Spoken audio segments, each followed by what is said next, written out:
Valeria, welcome to... Ay, mira, ya empecé a hablar en inglés. Como vos quieras. Valeria, bienvenida a mi primer episodio de mi nuevo podcast, Mujeres Create. Y cuando empecé la idea para este podcast, en verdad, la primera persona que me vino a la mente fuiste tú. Conocí a Valeria a través de una compañera de trabajo y fue una de estas... conexiones místicas de otras vidas, porque sentí que estaba hablando con mi hermana, con alguien que ya había vivido algo en una vida pasada y fue muy bonita conexión. Y en ese momento que yo te conocí, estabas en el medio de lanzar tu primer libro, Uncolonized Latinas. Pero bueno, antes de que entremos a esos temas, quiero que presentarte. Eres una mujer, una pionera en tu familia. Viniste de Argentina cuando estabas en universidad, cuando ibas a entrar a la universidad.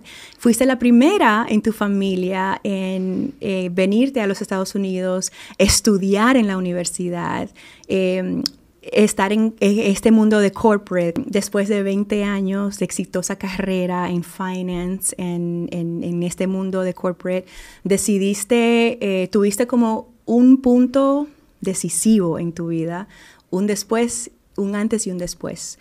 Viviste un momento de burnout en tu carrera después de 20 años de trabajar súper duro. Entonces, viviste ese burnout y decidiste irte a otro camino. Escribiste el primer libro, Uncolonized Latina, que lo leí y me encantó y me vi representada en ese libro.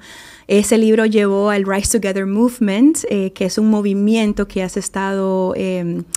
creciendo durante los últimos años, y más recientemente escribiste tu segundo libro, Unbeatable Latinas, y también hace poquito terminaste un doctorado en ciencias espirituales. ¿Qué me faltó por cubrir? ¿Qué más? Dime tú desde tus propias palabras, ¿quién es Valeria? Jessy, primero, muchísimas gracias por recibirme. Es una honra para mí.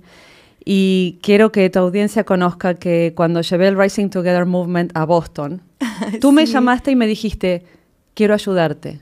Me voy de New York a Boston y estoy allá como sea y te ayudo en lo que sea. Entonces, eres un alma muy generosa, una persona de gran corazón y de ninguna manera te hubiera dicho que no a tu invitación. Ay, en el momento en que me la presentaste dije, claro que sí, porque a la buena gente que da mucho por los demás, hay que apoyarla. Gracias. Hay que apoyarla. Así que feliz de estar aquí. Y tu presentación fue fantástica. Lo único que agregaría sería que nací en un pueblo muy chico, un pueblo rural, un pueblo de 20.000 habitantes, donde las calles fueron calles de tierra. O sea, imagínate la pequeña Valeria en bicicleta con sus primos y hermanos por las calles de tierra, rodando en la tierra muchas veces. Llovía y no podíamos ir a la escuela, queríamos que lloviera siempre. Y fue una niñez muy simple. Sí. Pero sí mis padres que no tuvieron posibilidad de educación porque siempre trabajaron y mi mamá tenía aspiraciones a ser maestra, pero se tenía que ir a vivir a otro lugar, estudiar y no tenían esos medios económicos. Y tampoco los tenían para nosotros, 3 hermanos, tengo 2 hermanos varones. Y desde chiquita siempre me decían, vos vas a ir a la universidad, a Buenos Aires, imagínate, vivir a 2 horas de Buenos Aires, ir a estudiar, era como... Muy poca gente lo podía hacer y ellos plantaron en mí esa semilla de posibilidad. Uh-huh. Y es algo que valoro muchísimo porque nunca se pusieron a pensar cómo lo vamos a pagar y qué difícil que va a ser y cómo, el cómo siempre se desarrolló y se presentó delante nuestro. Por eso la importancia de una visión. Eso es algo que a mí me marcó para el resto de mi vida. De ahí vengo, de un pueblo rural de Argentina. ¿Cómo se llama el pueblo? General Belgrano, wow. En la provincia de Buenos Aires, 2 horas al sur de Buenos Aires. Y en esa época realmente es admirable el apoyo de la familia para lograr un sueño a través mío, ¿cierto? 100%. Y me lo tomé muy en serio. Después trabajé durísimo y así terminé en un burnout. Pero bueno, esa fue otra historia, sí. Valeria, cuando me cuentas de ese pueblo donde vienes, yo tengo un background similar al tuyo. Mi familia, yo también nací en un campito en la República Dominicana, en San Francisco de Macorís, en una familia de bajos recursos. Mi abuelita fue la primera persona y mi tía, una tía Mercedes y mi abuelita fueron las primeras que salieron de ese campito y se aventuraron a los Estados Unidos. Ellas no tuvieron la dicha de ir a la universidad como yo, pero yo siempre honro esos humble beginnings porque es una gran parte de nuestra historia y todo lo que hacemos hoy en día es gracias a todo eso, ¿no? Sí. Empecemos por ahí, por esa experiencia de burnout, que fue lo que marcó el antes y el después de tu vida. una carrera súper exitosa aquí en los Estados Unidos, cualquiera que nos ve a nosotros dice, wow, lo tienen todo, hablan inglés, pudieron estudiar, se desenvuelven bien, son exitosas, ganan bien, pero por dentro a veces la historia es muy diferente. Entonces, pasando por una situación similar yo también, en el 2018 fue mi burnout también, mira qué coincidencia. Sí. Yo quiero saber de ti, ¿qué fue lo que te pasó cuando ocurrió ese burnout? ¿Qué fue una bendición en tu vida? Porque eso fue lo que marcó el después, ¿no? Sí. Lo que has hecho, lo que has venido haciendo todos estos años. Bueno, ahí como vos decías, ¿no? Tú trabajaste en Google, yo trabajé en Procter & Gamble, son empresas súper competitivas que es muy difícil entrar y hubo que trabajar muy duro para avanzar, muy duro. Y como mujer latina, sobre todo luego en Estados Unidos, luchar contra ese sistema que no nos veía, que no nos reconocía, que callaba nuestras voces cuando aportamos ideas en las reuniones. Esa es una gran realidad. Y como nosotros lo resolvemos en general es trabajando más duro, porque pensamos que hay algo malo con nosotras, ¿cierto? Decimos, sí, soy yo la que tiene que mejorar, soy yo la que tiene que... Y el sistema también tiene sus fallas, claro que sí. No es equitativo, ¿cierto? Entonces... pero nos cargamos toda esa responsabilidad encima. Y eso fue el exceso de responsabilidad, el exceso de juicio hacia mí misma. Y poner en mí todas esas cargas emocionales, mentales, empujar durísimo hasta que logré tener un imbalance físico total. Mis niveles de azúcar en la sangre bajísimos, el médico me decía, no manejes tu auto porque vas a dormirte, desmayarte, chocar. O sea, era ya cuestiones cardíacas, wow, ansiedad extrema. Y mentalmente y emocionalmente fue darme contra una pared y ver todo negro de repente. Un día, un fin de semana, me acuerdo, mis hijos tendrían 7 y 8 años, nos estábamos preparando para ir a un evento del barrio con otras familias y me puse a llorar de la nada. Empecé a llorar y no podía parar y dije, quiero salirme de ese trabajo. Y ahí me di cuenta que algo pasaba, algo no estaba bien, pero estaba negada, no lo quería ver, tengo que seguir adelante, me tienen que promover, tengo que avanzar. Entonces, toda esa presión, Dios mío, y no terminó bien, fue tremendo, fue un momento de mucha oscuridad, de no saber hacia dónde seguía mi vida y a la vez responsabilidad por 2 hijos muy chiquitos y decir, ¿para qué estoy acá? ¿Para qué nací? ¿Cuál es mi propósito? ¿Qué aporto al mundo? Siento que estoy vacía, me siento vacía de motivaciones, de visiones, de sueños, no tengo nada que aportar. ¿Qué hago acá? Y ahí fue un punto de inflexión total. No fue lo único que pasó. Además de eso, fui al gimnasio porque me salí de mi trabajo corporativo a tomarme 6 meses para encontrar mi nuevo rumbo. Me fui al gimnasio a quemar todas estas energías que tenía, que ya no tenía el espacio corporativo para volcar, y me dan una pesa de 15 pounds en la cabeza, me generan una contusión cerebral. O sea, veía doble, migrañas terribles, y en uno de esos mareos que tenía me agaché a levantar una botella de agua que había puesto en el congelador, se me cae en el pie y me quiebro el pie. O sea, de repente estaba al oscuro en mi habitación por el concussion, la contusión cerebral, con un pie enyesado. Yo decía, bueno, evidentemente necesito estar en silencio y en la oscuridad y reflexionar hacia dónde sigue mi vida. Y una persona que contraté para que me ayude a recuperar mi equilibrio físico, porque era un problema bastante grave y veía doble, me habló de enseñanzas espirituales ancestrales. Y realmente lo que vi en ella, me acuerdo que me hizo cerrar los ojos, me hizo ponerme en un pie para hacer equilibrio, y de repente empecé a perder equilibrio. Abro mis ojos y veo una luz alrededor de ella. Esa fue la verdad de lo que vi. Como una cosa que irradiaba una luz y se veía bien en paz. Y le dije, ¿qué estás haciendo? Y me dijo, estoy trabajando con la luz y con las energías para ayudarte a sanar. Y yo dije, quiero aprender más de eso. Mi mente corporativa no sabía nada de eso. Quiero saber qué es eso. Y me ofreció algunos libros, empecé a leer, a estudiar, y así empezó mi nuevo camino. Y hoy en día estoy en los dos, ¿cierto? Sigo trabajando con clientes corporativos, pero ya con una profundidad totalmente distinta y sentido de vida completamente diferente. Yo no sé cuánto tiempo nos va a tomar esta conversación porque quiero hablar 3 días. De todo.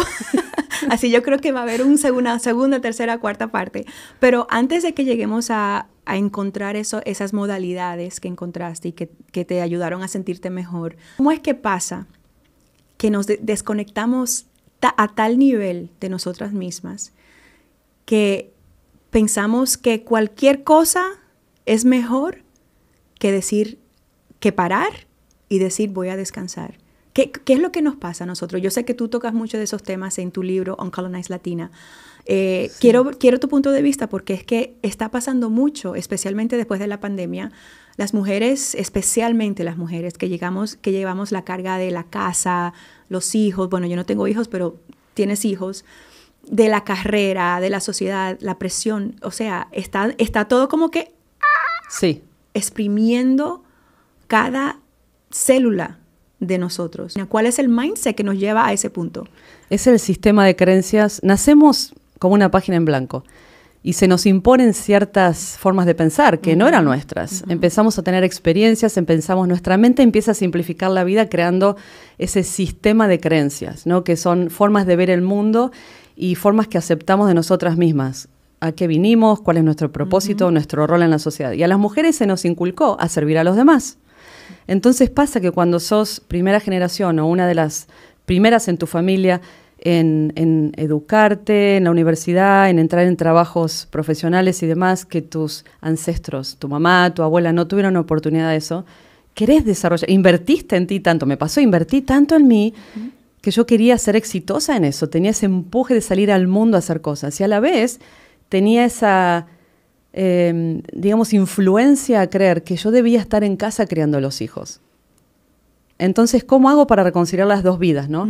Y muchas veces es, para quienes no tienen hijos, es cuidar de sus padres, cuidar de la familia, encargarse de que todos estén bien. Todo el mundo. E incluso en el trabajo empezamos a ser un poco la madre de algunas personas. Sí. Les damos mentoría, los ayudamos en un montón de cosas que no están remuneradas dentro del trabajo y no se ven como nuestro rol y no aportan a nuestra promoción o nuestro sueldo, pero lo hacemos de corazón porque somos de colectivo, de grupo, ¿no? De cuidar a los demás. Entonces, cuando yo eso lo llevé a un extremo, mezclado con, o sea, estaba toda esa influencia de servir a los demás y ponerme última. Ponerme última porque no merezco, porque primero hay que cuidar que todos estén bien y después si queda tiempo, que nunca quedaba, para mí. Nunca quedaba. Entonces, eso mezclado con una creencia muy fuerte que yo tuve de que mi aprobación de mi valor personal estaba fuera. Primero fue en la escuela, cuando tenía todo A más o 10, yo veía que todo el mundo estaba contento. 6, 7 años, wow, la maestra contenta, mis padres contentos, wow, esa es la forma en que me van a amar. Si me va bien, si tengo todo 10, si soy la alumna perfecta. Luego lo llevé a mi vida de adulta, ¿no? Ser la empleada perfecta, la persona que siempre se sabía todas las respuestas, la persona que siempre preparaba el 150%. ¿Por qué? No porque yo sentía que era bueno. Si el 100 alcanza, ¿por qué hacer un 200, un 150 cuando uno ya está desgastado y agotado? Para que me aprueben los demás, para que digan, Valeria es buena, mira qué buena, porque yo me sentía por dentro no suficiente y necesitaba llenar ese agujero dentro de mí con ese feedback que viniera de afuera. Esa combinación de un sistema de creencias de poner a todos delante de mí y a mí última sí queda tiempo, más buscar aprobación continua, que con las redes sociales es un veneno. Que cada like, que cada comentario, estar pendiente de eso para llenar un vacío de sentirme menos, eso fue lo que me llevó a ese colapso. O sea, yo me veo identificada en todas esas cosas porque cuando me pasó a mí también lo del burnout, yo tuve que analizar todas esas partes de mí en donde, especialmente en un lugar como Google, yo lo primero que dije fue, nunca debieron darme esa entrevista, emplearme en esta compañía. Se equivocaron. El imposter syndrome, como le dice, el síndrome de impostora. Sí. Yo viví todas esas cosas que estás explicando. Y luego después, unos años después, que estoy ahora en este mundo de mindfulness, de entender el más allá de lo físico, de lo que hacemos en este plano físico, he entendido que todas esas creencias fue lo que me llevaron a ese punto de burnout a mí también. Luego, ya que entendiste toda esa parte, ¿cuáles fueron esos tools que tú utilizaste como para ir de poquito a poquito como armando el rompecabezas de Uncolonized Latina, de tus libros, del trabajo que estás haciendo ahora? ¿Cuáles fueron esos tools que utilizaste tú? Todo viene de un momento de dolor, ¿no? Porque aprendí que los seres humanos no están abiertos a hacer el trabajo que hay que hacer para el crecimiento, hacerlo en serio, a menos que haya un dolor. Podés funcionar en base a ir hacia una recompensa o un beneficio esperado o huir del dolor. Y está demostrado por la ciencia que el ser humano funciona huyendo del dolor. No quiero sufrir más, no quiero sentir más este dolor. Y creo que eso fue lo que me pasó a mí. No era, quiero desarrollarme y ver cómo soy un líder más consciente y puedo servir a la humanidad. No era que yo conscientemente buscaba ese camino, sino que decía, ¿cómo me saco este dolor de encima? No aguanto más, o sea, no puedo seguir así, no puedo funcionar. Y era el dolor mismo que me llevó a ponerle horas a entender qué es lo que está pasando y después, como vos decías, incorporar esas herramientas. Algo que aprendí, bueno, cuando empecé mi maestría en Ciencias Espirituales, que fueron 2 años de estudio, el doctorado 3 años de estudio. Esos 5 años se trató de incorporar estas herramientas. Y ahí algo que quiero compartir. Lo más importante, entonces, si tiene una sola cosa que pueda compartir para que la gente se lleve, es el poder de los pequeños pasos. Entonces, cuando empezamos a limpiar toda esa influencia, el ruido, lo que yo digo, es como ir manejando un auto y tenés barro en el vidrio. O sea, no podés tener una dirección clara si tu vidrio está lleno de barro. Entonces, hay que limpiar ese sistema de creencias, lo que creíste de vos misma, lo que el mundo espera de vos, hacer ese trabajo para tener más claridad de visión hacia dónde vamos. Pero una vez que tenemos una visión, mucha gente se rinde. Sí. Mucha gente se rinde porque es mucho trabajo, porque tal vez ya no me duele tanto, entonces me voy a dar un recreo por acá. Pero la única forma de realmente transformar tu vida en cualquiera que sea tu objetivo, tu visión, es a través de la ley de los pequeños pasos. Y lo que esto dice es que, y así lo implementé en 5 años, es dar pequeños pasos fuera de lo cotidiano, fuera de tu zona de confort, fuera de lo habitual. Cuando sabes muy bien que vas a tener resistencia, que una parte de vos no, ay, qué fiaca hacerlo, no tengo ganas, pero salir de eso y dar un pequeño paso en la dirección correcta. En mi caso, se manifestó a través de los libros. ¿Cómo una persona puede escribir 2 libros en inglés y después escribirlos en español? Y hacer el audiobook. ¡Wow! Todo eso en 3 años, menos de 3 años. Increíble. ¿Cómo es posible? Con la ley de los pequeños pasos, ¿no? Sí. ¿Por qué escribí los libros? Porque cuando me tomé esos 6 meses, esto es muy interesante, con una amiga venezolana que también estaba viendo Mi vida necesita un cambio, nos enteramos de que la Cámara Hispana de Comercio en New Jersey tenía un evento para mujeres latinas y decidimos ir. Cuando llegamos, una amenaza de bomba en el edificio. No. Entonces salimos todas corriendo, dejamos nuestros teléfonos, nuestras carteras, pero las empanadas las trajimos al parque. Sí. Al exterior con las empanadas. Claro, y yo dije, me encanta. Nunca había estado con tantos latinos juntos. O sea, en corporate, como decías, es un mundo masivo la corporación, pero las latinas somos poquitas. Entonces, de repente, estoy en un estacionamiento rodeada de autos y comiendo empanadas apoyada arriba de un auto. ¿Y dónde está mi teléfono? No sé, para avisar que estoy viva, que la amenaza fue falsa. Eso a mí me abrió mi corazón y empecé a trabajar con esa Cámara de Comercio. Terminé a cargo de todo el Centro de Emprendedores. Wow. Y ahí empecé a ver patrones. Wow, esta persona que viene de República Dominicana tiene las mismas barreras que yo, Argentina. Este hombre que nació acá, que es latino, tiene una forma de pensar muy similar. Esta otra chica, que es afrolatina, y yo que soy blanca, tenemos tanto en común que no sabía. Y ahí dije, voy a hacer algo con esto. Llegué al COVID y hice 7 clases en Zoom.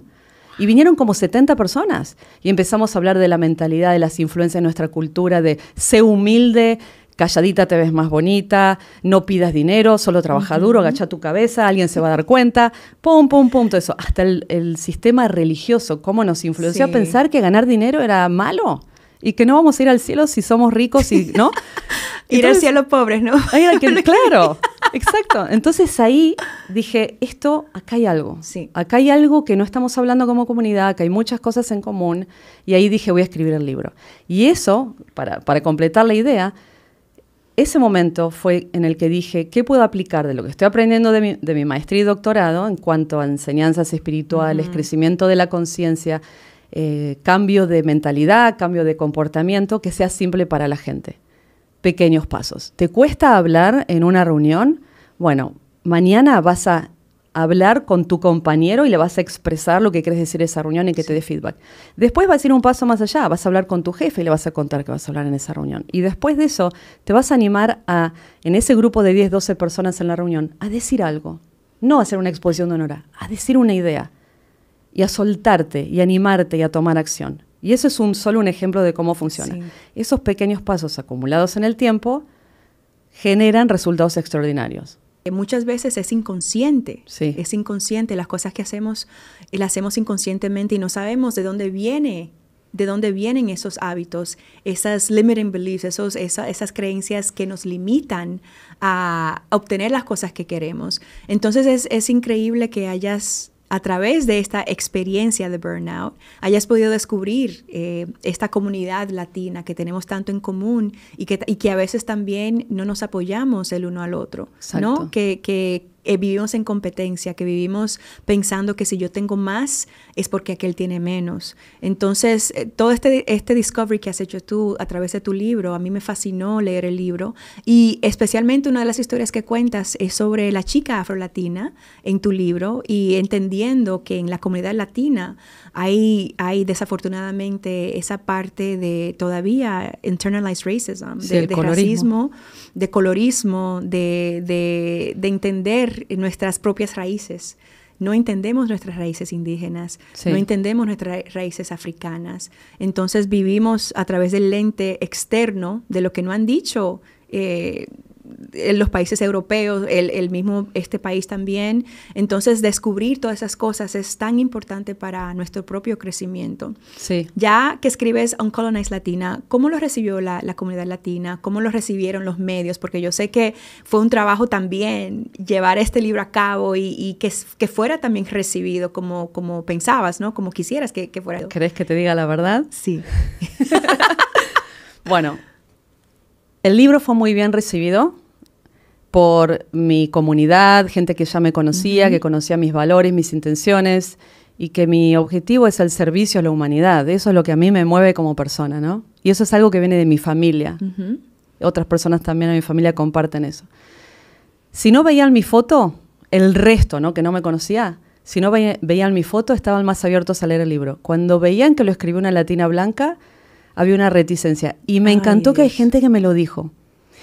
¿Te acordarás en Boston cuando fuimos, que estuviste tú ahí? Hubo un día completo con 100, 120 mujeres. Y hay una persona que adoro, Mayra se llama, se acercó al final y me dijo, Valeria, te quiero decir esto. Cuando yo te vi tan blanca, y de estas cosas tenemos que hablar, sí, justamente. Claro. Cuando yo te vi tan blanca, dije, ¿qué va a saber ella de mi vida, de lo que es mi vida, si es muy blanca y tiene privilegio?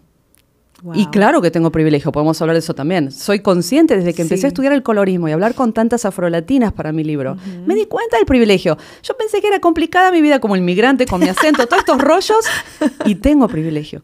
Pero eso ocurrió, me dijo, cuando empezaste a hablar, dije, esta chica blanca no sabe nada de la comunidad latina y lo que nos pasa a las que no nos vemos como ella. Sí. Pero empecé a escuchar tu historia.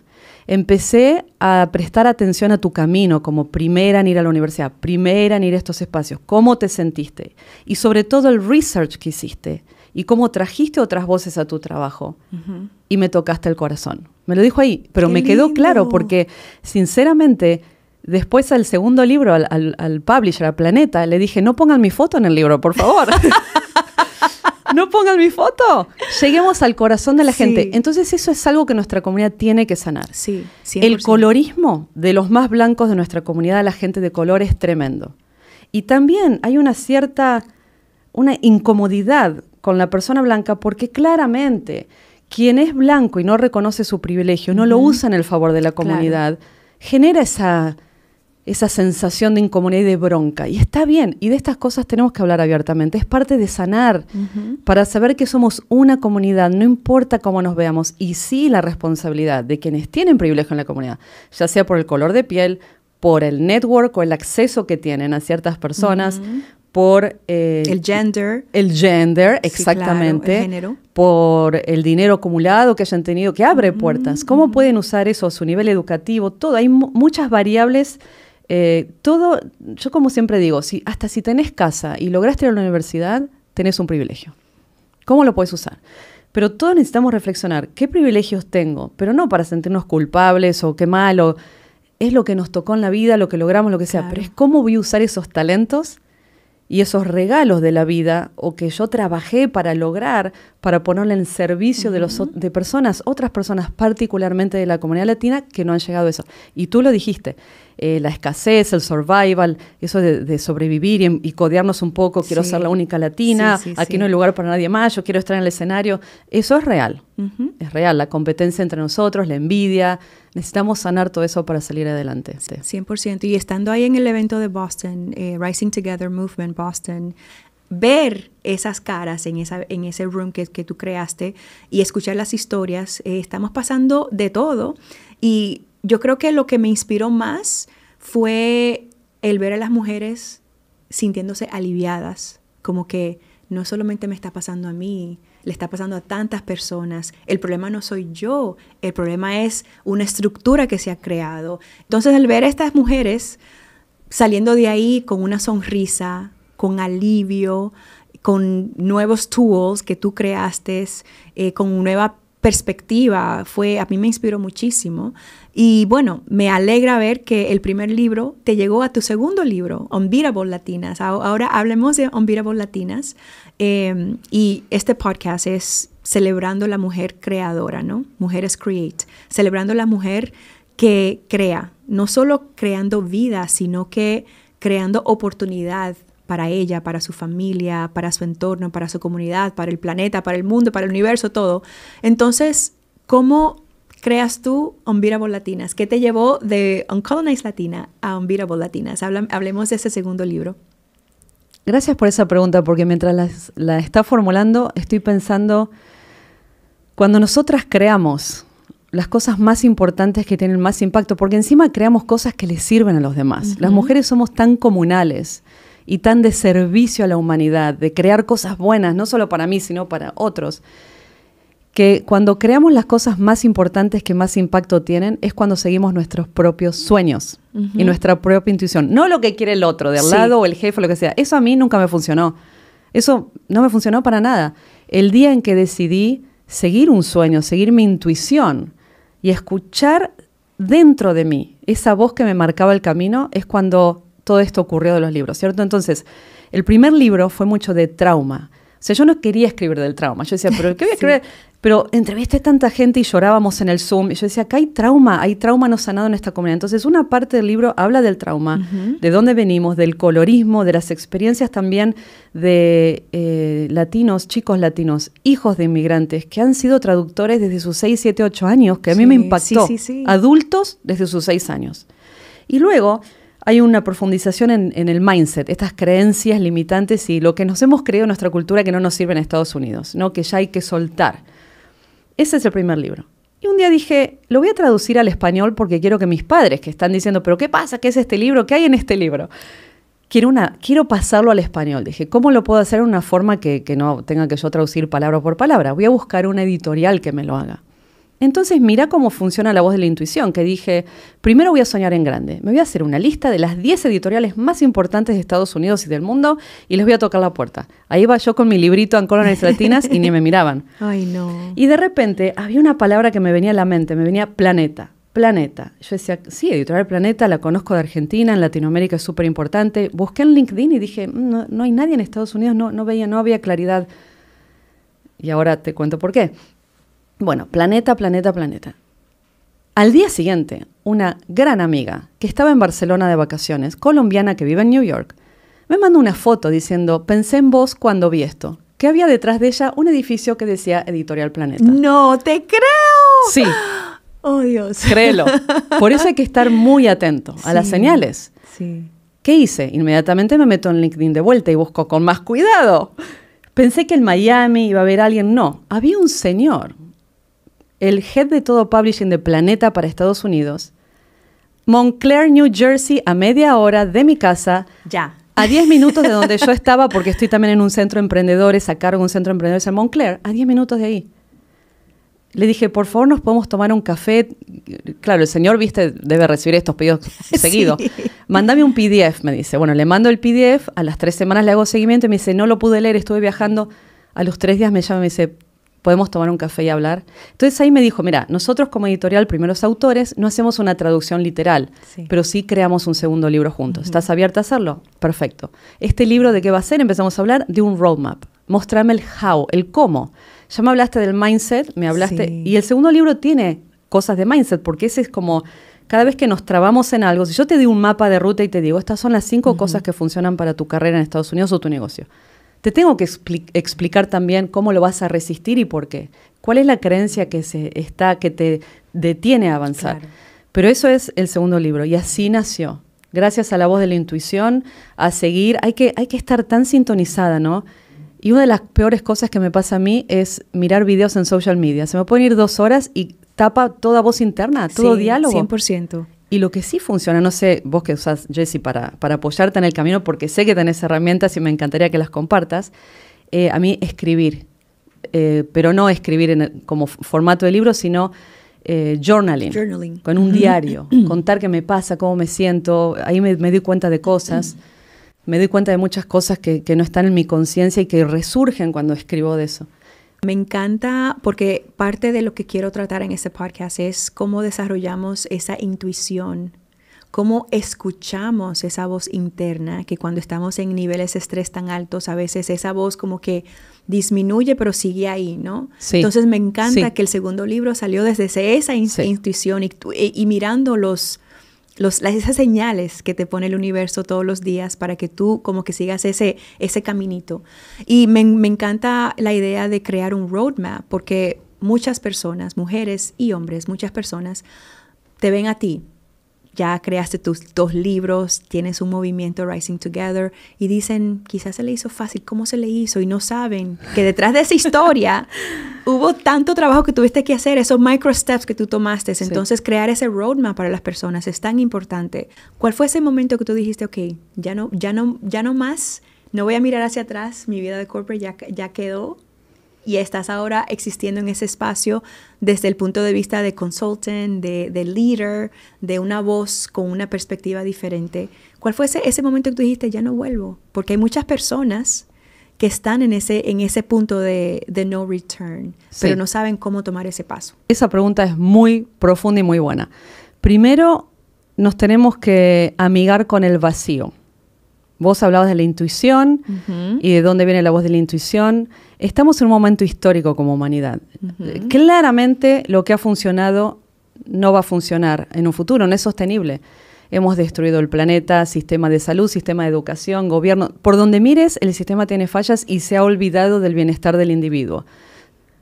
Somos exprimidos de cierta forma, ¿sí? Sí. Trabajamos, tenemos tantas cuentas que pagar, tantas obligaciones, todos estos impuestos que sostienen un sistema que debería enfocarse en nuestro bienestar, crecimiento, salud, educación, y no es así.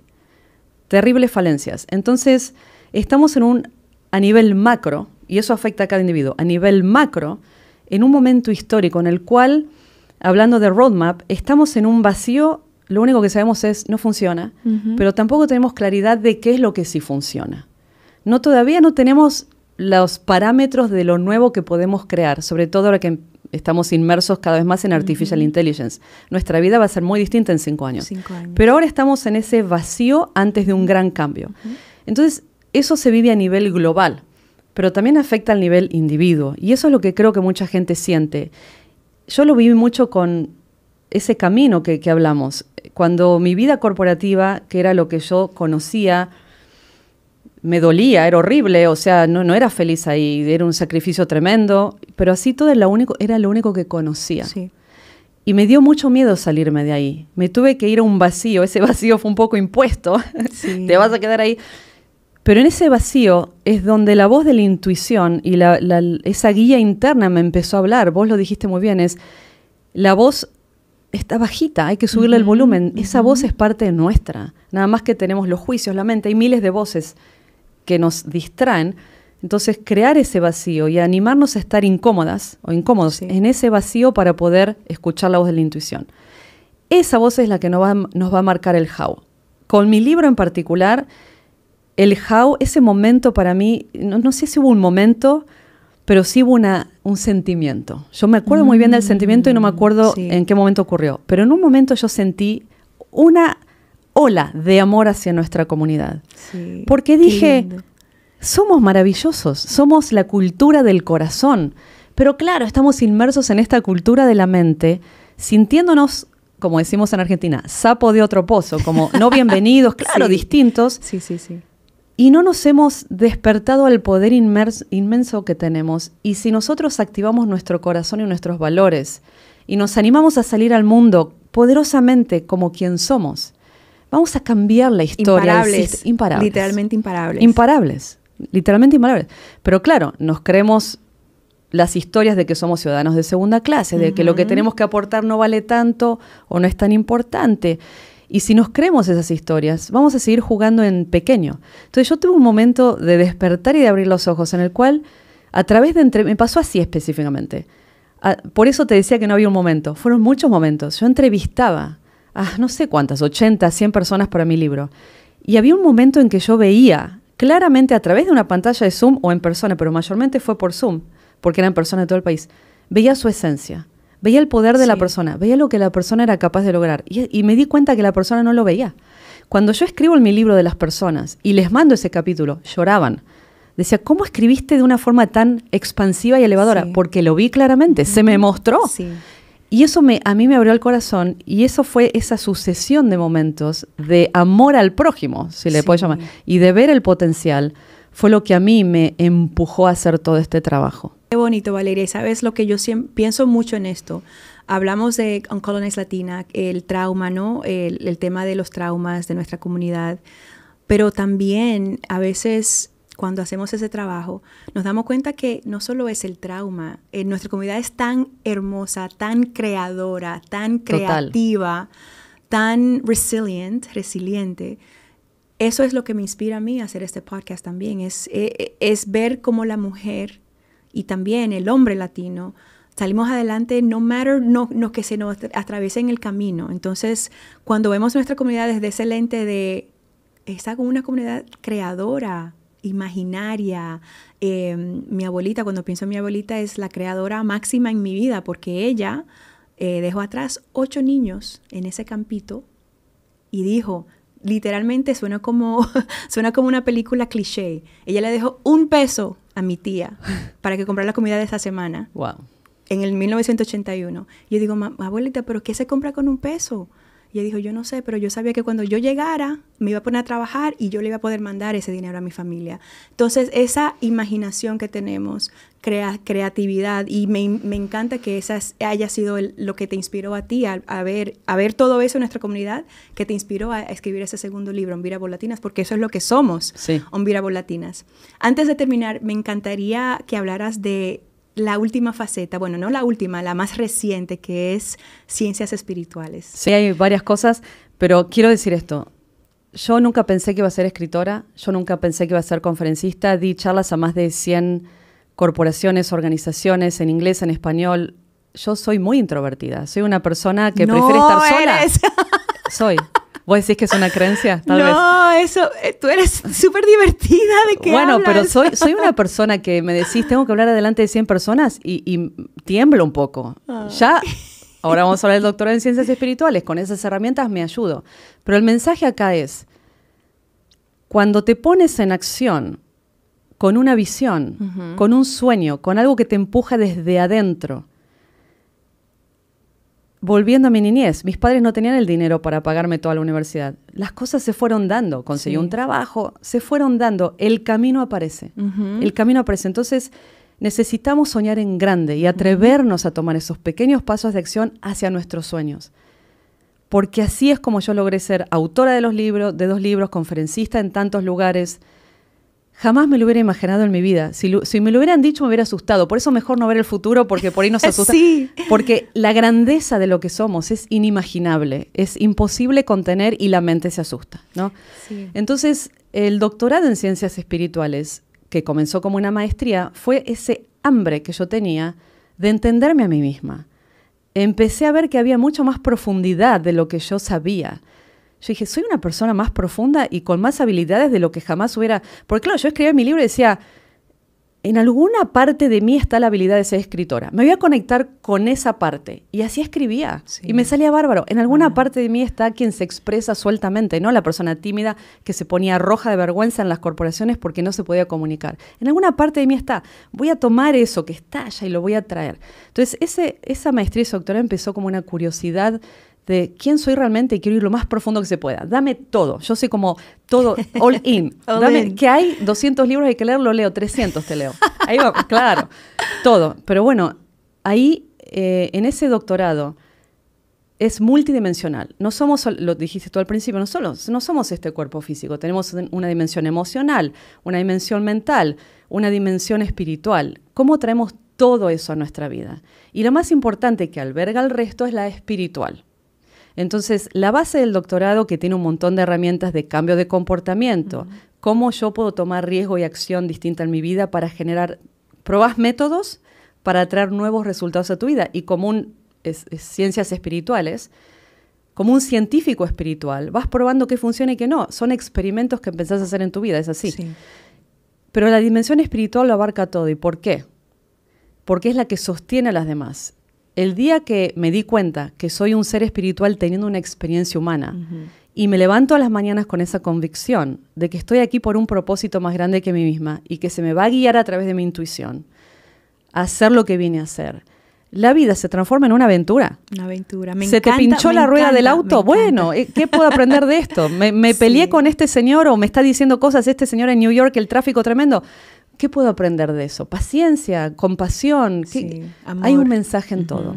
Yo también estoy como que tratando de descubrir un poquito más sobre mi lado espiritual y todo, cómo se conecta todo. Pero yo creo que en nuestra comunidad, las mujeres especialmente, tenemos que llegar a ese punto de entendimiento, el entendimiento más profundo sobre nuestro ser, ¿no? ¿Por qué estamos haciendo las cosas que estamos haciendo? ¿Cuál es el propósito de nuestras vidas? Y claro, es paso por paso, pero yo creo que llegando a esas preguntas es que vamos encontrando nuestro propósito, nuestro fulfillment, nos aventuramos a dejar las cosas que ya no funcionan y lanzarnos a cosas que ya están un poquito más alineadas con lo que queremos hacer, con nuestros deseos, con nuestros sueños, ¿no? Entonces me encanta que ese dolor de burnout te haya traído all the way hasta este espacio en donde estás literalmente creando espacio para que más personas estén empoderados, crean en ellos mismos, busquen un poquito más allá de su día a día. Y bueno, creando también no solo libros para ayudar a las personas, sino tools, conversaciones, conferencias. O sea, es infinito lo que estás creando. ¿Me puedes contar una de las limitaciones que te tenía a ti como que stuck? Para mí, por ejemplo, yo siempre he pensado que no soy creativa, que no soy una persona creativa, bueno. que no me he visto creativamente, que mi casa no es creativa, que en el trabajo no soy creativa. Ese ha sido como mi bloqueo mental toda mi vida. Igual. No soy creativa. Al punto que creé este podcast, Mujeres Create, por eso mismo, porque yo digo, no, yo sí soy creativa. Y si miro mi vida, yo he visto todas las formas que he sido creativa desde niña, desde que vine a este país a estudiar, a vivir con mi familia. Entonces, esa fue mi limitación que yo tenía, yo misma. ¿Cuál ha sido tu limitación? Varias. Esa es verdad. Yo me conté que no era creativa. Yo estudié accounting, los estados contables. O sea, hacía auditoría de estados contables. No era un trabajo muy creativo. O sea, es divino ese trabajo, lo amo y lo estoy haciendo, de hecho, para ciertas non-profits, ese trabajo hoy en día. O sea, nunca lo he abandonado. Pero hubo un momento de inflexión en mi carrera en Argentina cuando entré a Procter & Gamble, a marketing, a la marca Pantene. Yo dije, ni siquiera sé qué hago acá, desde yo. Tengo que crear campañas de marketing, qué miedo. Ay, me tomaron, no se dieron cuenta. Se equivocaron. Sí. No se dieron cuenta del error que cometieron. O sea, eso de no ser creativa tal cual. Pero como te decía, me enfoqué en... Hay una parte de mí que sí es creativa, que lo sabe hacer, que tiene las herramientas. Y por más que yo no sea consciente, está ahí presente. Así como escribir libros, escribo mis conferencias y demás. La gran limitación que yo tuve, más allá de eso, fue querer agradar a los demás. Porque en este trabajo muchas veces lo que hablamos es incómodo. Sí. Son incómodos. Por ejemplo, yo hablarte de que de repente soy muy blanca, que esta persona se acercó y que me dijo, eso, es incómodo hablar de eso. O sea, una parte de mí dice, no lo digas, a ver si alguien se ofende o lo malinterpreta, no lo digas. Pero las cosas que se dicen con amor, las cosas que se dicen desde el amor, buscando el bien común y buscando el bien de los demás y el crecimiento de la conciencia colectiva, y van con cierta energía, y esas palabras van con esa energía, tocan el corazón de las personas. Entonces yo empecé a perder el miedo a eso, pero sí te digo que muchas veces escucho esa vocecita, no lo hagas, ¿qué va a decir la gente? Esa valoración, buscar la valoración externa. Entonces, ¿qué hago? En base a las herramientas y todo lo que sigo trabajando en mí misma, me doy a mí misma la aprobación que estoy esperando recibir de afuera. Me enfoco en amarme a mí misma más. Digo, si estoy buscando amor en los demás, ¿por qué no me amo más a mí misma? A mí misma. ¿Qué necesita Valeria para amarse a sí misma? Necesita sentarse a leer un libro media hora al sol con los pies en el pasto. Eso es amor a mí misma. Sí. Necesita ir y salir a caminar media hora, lo que sea. Ir a un baño de espuma o comprarme alguna cosita, no sé, siempre cambia. Sí. ¿No? Entonces, ¿qué necesito? ¿Cómo puedo amarme más? Es la pregunta. ¿Cómo puedo amarme más a mí?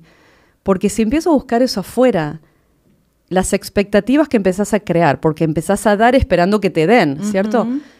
Es muy doloroso, es un camino de mucho sufrimiento y desilusión. Entonces ¿qué necesito yo y cómo me lo doy a mí misma? No soy víctima, soy responsable, 100% responsabilidad. Y eso es algo que, obviamente, como ser humano y siendo una batalla muy fuerte de toda mi existencia, a mis muy cortos 49 años, que no, yo sé que no parezco, Ay, tan linda. Sigo trabajando en eso, Sí. o sea, porque la raíz es tan profunda que empezás a sacar y sigue saliendo, ¿cierto? Entonces, eso, y social media es, como te decía, clave, ¿no? Si pongo una foto, ¿cuál es mi intención? Sí. ¿Que me pongan like o quiero compartir algo de mi experiencia para que alguien crezca conmigo?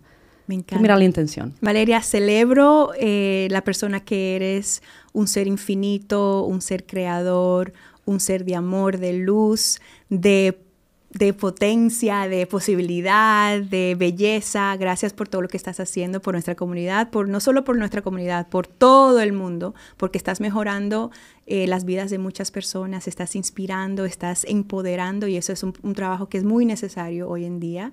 Y gracias por estar en este podcast. Gracias, y yo sé Jessie, gracias. que viene una segunda parte, eso Sí, de seguro. Se viene. Gracias de todo corazón, y todo eso que ves en mí, lo agradezco, lo recibo en mi corazón, y lo siento y lo veo en vos. Gracias. Somos una espejo de la otra. 100%. Gracias por este trabajo tan importante que estás haciendo para nuestra comunidad y el mundo. Gracias. Mujeres, todos, vayan y compren los libros de Valeria, Uncolonized Latina, Unbeatable Latina. Es, o sea, increíble ese trabajo, y vamos a hacer que ella también crezca, que siga creciendo, que siga inspirando y que siga escribiendo, porque seguro viene el tercer libro, ¿no? Sí. Thank you. Sí, en algún momento. Thank you. Gracias, Jessie. Gracias. Okay, we're good. Oh my God. Me salió espectacular esto. ¿Cómo te sentiste? Yo me sentí re bien. ¿Sí? Sos una maestra. Te juro ¿Cómo que fluyó eso? Te juro que yo estaba como que... Fluyó. ¿Cómo se dice? Piel de gallina. Goosebump, piel de gallina. Todo el tiempo, cada cosita que decía es como piel de gallina, piel de gallina. Es que la energía estaba alta. High frequency. Estaba re lindo. I love it. No, tú deberías tener tu propio podcast, Valeria.